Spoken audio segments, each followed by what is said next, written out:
Yes, scam siya. Hindi ko kasi talaga plano.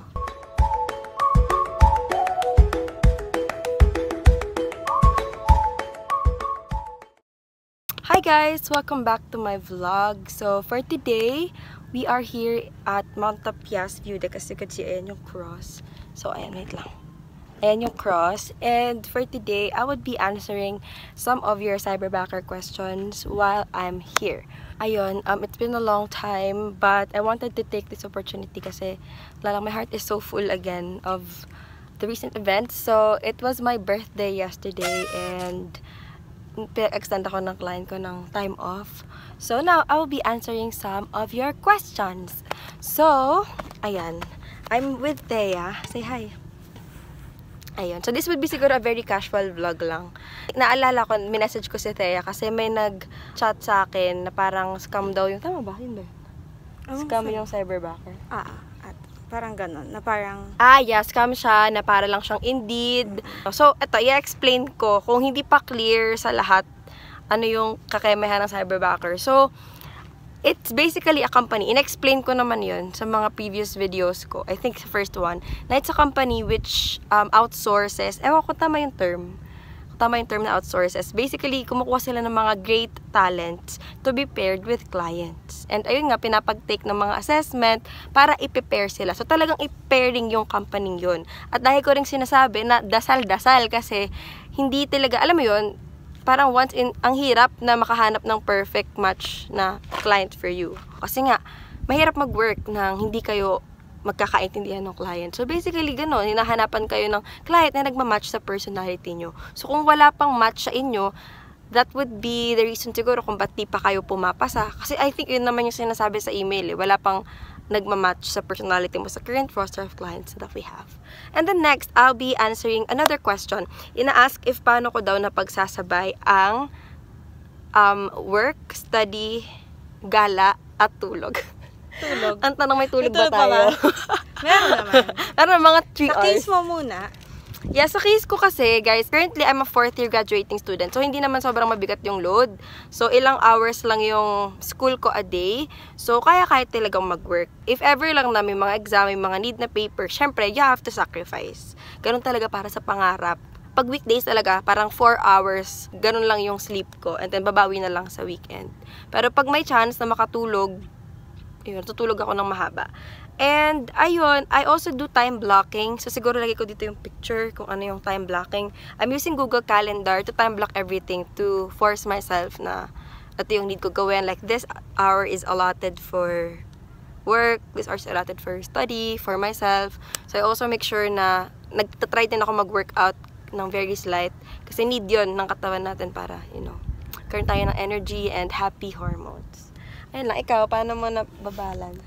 For my situation naman kasi, is mas madali yung schedule ko. Though pareho kaming graduating student, pero since magkaiba kami ng course, magkaiba yung number of units na tinitake namin. And yung sa akin kasi, maswerte ako kasi I only have parang 3 days na lang napasok sa school. And yung 3 days na yon is parang tigsi 6 hours lang per day. And yung 6 hours na yon hindi siya nag-overlap dun sa time ng pag-work ko. And since yung work ko is sa night naman, and night owl naman ako, hindi naman ako yung maagang gumigising, sometimes nakaka more than 10 hours of sleep pa ako. Sana all, diba? Sana all. Since this is really God-given nga sa akin, and pinagpipray ko rin naman siya, and alam naman ng Lord na pinagbubutihan ko ang aking work and ang aking school. So, hindi siya gumagawa ng way para mag-collapse yung body ko or mag-collapse yung responsibilities ko dahil lang sa nag-overlap yung mga schedule ng dalawang yan. Speaking of, so siguro magka-testify na rin kami. Itong trip na to, actually, so, binook to ni Thea nung 2-2 sale. Tapos parang pumili lang kami ng dates na mura. 2-2 sale is February 2. February 2, yun. And then what happened is, so, it's March 29 to April 2. Tapos, kinabukasan after niya i-book, naglabas ng memo yung school na 30-31 is academic March 30 to 31 is academic break. Academic break. So, since magbe-birthday naman ako, nag-file ako ng 1 day na paid time off. And then siya din. So, nag-file kami ng PTO sa Cyberbacker. And then, after nun, nung malapit na, ito na siya, grabe yung deadlines. Kasi actually, kaya kami may academic break, kasi kakatapos na ng prelims. So, yung flight ka namin, prelims pa kami. Last day nasa airport kami, may isa dyan na nag-prelims, isa nagagawa ng papers. Ganun. So, ayun, na yan, parang last day. And then, what happened is, parang weeks before, sa case ko, nag-file yung society namin ng extension for academic ease. So, basically, April 1 and 2, na supposedly may class ako. Wala din akong class. And yung client ko, pinag-extend pa ako ng pay, kasi nag-pay time off ako ng March 31. So, pinag-extend niya hanggang birthday ko, which is April 1, kahapon, sa US. And ngayon, April 1 pa rin sa US. So, ayun lang. Grabe yung favor ni Lord in so many ways. Actually, guys, bumabagyo. Tama? Ay, hindi siya bumabagyo, pero pangit yung alon. Days before kami dumating, so may mga tours na na-cancel. Pero yung sa amin, ewan ko, God-given. Talagang sakto yung date na nakaschedule yung tour na to. Natuloy yung tour namin. And ewan ko, parang everything just pero nung pumunta naman kasi fit, hindi no? naman namin alam na magkakaganito. Like parang hindi namin alam na pwedeng ma-cancel yung mga tours din namin. Kasi hindi naman namin alam yung kung anong bang meron dito. So parang na-expect namin na lahat talaga yun matutuloy. Like for this day talaga mag-island hopping kami. For this day dito kami pupunta. Pero for the case of other people kasi hindi ganun pala. Guys, ito yung mantra ko talaga sa buhay. If it's God's will, it will happen. So, siguro it will apply with kasi marami nagme-message sa akin. Guys, sorry, di na talaga ako nakaka-answer to everyone kasi yung ibang nagme-message is nasabi ko na sa mga videos ko yung sagot or nasa highlight sa IG ko. So, guys, please make research a habit. And, ayun nga, maraming ako namang sinasagot na parang many times na silang nag-fail.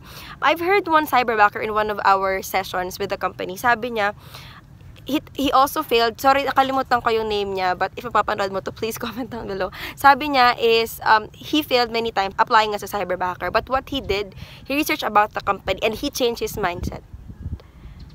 And he got in. So maybe ayun yung tip na need mo if pinapanood mo to tapos di ka pa makapasa-pasa or hindi ka makapair with a client. So perhaps change your mindset. I-research mo ano yung mindset ng mga taong nasa cyberbacker. Ano yung mindset ni Craig, yung CEO. And I think once na alam mo yun, this is the perfect company for you, then it will be. And ayun lang, lagi, what's meant for you will find its way. Pero kasi diba nung sa akin, ayun nga pala, siya kasi naka 1 year na.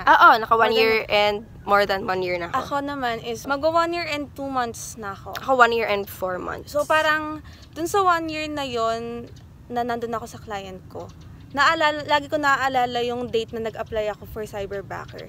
Hindi ko kasi talaga plano. Same. So kumbaga ako nung time na yon, dun kung napanood niyo yung isa pa naming vlog number 1 namin dalawa. So I was just applying back then. Kasi nga maluwag lang sobra yung schedule ko and nanghihinayang ako dun sa time na sana kumikita ako dun sa time na pinapanood ko lang yung K-drama na to or nanonood lang ako ng YouTube, naglalaro lang kung ano-ano. So parang nung time na yon nagkasabay-sabay yung mga interviews ko. And I really chose na yung cyberbacker yung i-give up ko. Kasi wala naman talaga akong idea kung ano ba talaga yung pagiging part ng cyberbacker. And sinabi lang naman niya sa akin yan. Pero nung sinabi niya na, since nakapasa nga ako ng exam nung time na yon na parang, since maraming bumabagsak and I'm one of the swerte people, since nung time na yon wala pang 1,000 ano? Pero looking back kasi parang pang 900 plus pa lang ako. Ako pang 800 something. 800 something siya. Kaya nasa 2.5 na yung mga cyberbackers. So. I think more than pa. Yeah. Naghahanap pa sila ng about 200 to 500 people being posted on our social media. So you can just check it there. And andun yung mga on-demand na mga job positions for that. Ayun lang. Siguro we'll end it here kasi may tour pa kami. Siningit ko lang talaga to. But if ever na you want it, go ahead and try it. Just, believe in yourself that you can do it. Have the right mindset. And siguro one thing din na I'm grateful about this kind of job, yung freedom. Actually guys, nandito kami sa Coron pero I was able to work for the past days. You were able to work. So, alam nyo nga sa katulad ng sinabi ko. Just make sure na may signal kayo. Like, just what you've promised dun sa sa company. pag-i-interview. Yeah. Make sure lang guys na may backup kayo always. And yung titirahan nyo is may internet. And feeling ko kaya namin na pagkasabay-sabay lahat kasi nga work from home. So nakaka-work kami while kahit nasaan kami. And guys, ito pala, one thing din about our clients, siguro nakuha na namin yung trust nila. So if may times, ako personally speaking, pag may times na sobrang hectic ng schedule ko, medyo flexible kasi sa time yung client ko. So if ever gusto ko mag-out ng early, I could ask her na mag-in ako din ng early. Basta ma-fulfill ko lang yung oras ng shift ko. So, ayun lang naman. Sa akin naman kasi, yung sa client ko, parang now pa lang ako nag-ask na mag-PTO, mag-paid time off. And sobrang saya niya kasi parang akala niya wala tayong paid time off sa cyberbacker. So parang meron din daw pala, so parang gladly nilang ibinigay sa amin. And right now kasi medyo break din kasi sa US, spring break sa kanila. So parang sumakto. Hindi namin alam. Actually, di rin namin alam. Sinabi lang din ng client ko. Nagulat na lang din kami na. Sinabi ko na, I'll be going on a trip. On vacation din pala sila. So parang if nag-work pala ako, if not on vacation pala ako, tapos on vacation sila, wala ako gaanong gagawin since wala sila gaanong plan. So, yun nga, ano lang to, everything fits perfectly. Yung timing ni Lord and everything. So, ayun, if you are someone that is aspiring to be a cyberbacker, go ahead, try it now, apply ka na, believe in yourself. And also, sa mga nag-chat, ang dami kasi nag-chat, and hindi na namin nare-replyan kahit sa akin ay ng mga nag-chat na, ate, pwede po ba mag-apply kapag ganito? Ate, pwede po ba mag-apply kapag ganito? Apply ka na. Mag-apply ka. Mag-apply ka. Huwag ka na magtanong-tanong. Apply ka. Just do it. Makikita kasi nila yung willingness sa'yo. And if may other work ka, kung basta sabihin mo lang kung may other work just ka. Be honest. Just be honest. Kung estudyante ka, sabihin mo. Kung basta legal age ka, ayun. Kung senior high ka, sabihin mo. Tapos guys, lahat ng mga tinatanong, ano pong requirements, nasa website po namin, cyberbacker.ph. Konti lang yung Actually, ang requirement lang is yung technical requirement. Yun lang naman and talaga. Resume. Oo, resume. And resume. Yun lang guys, sorry, feeling ko ang kalat na tong vlog na to, pero gusto ko lang i-let out din. Kasi yun yung usual na na-receive ko ngayon, na sad sila, di sila nakakapasa, ilang try na sila. Speaking of which, actually, nasa likod namin is a cross. Ay, oo. Actually, it's perfect. Anyway, so, believe in yourself and if it's meant to be, it will be. So, ayun lang guys. Thank you so much for watching. And you could follow us on our socials kasi mas active kami doon kaysa sa YouTube. Ito kasi seasonal lang. Sobrang daming ganap ko sa buhay. Hindi ko na kaya mag-full time. Pinilit ko lang siya. So, ayun lang. Thank you so much guys. Best of luck. Pray. Believe in yourself. Pray before the interviews, before the assessments. And if it's for you, it will be. It will be. Thank you. Bye.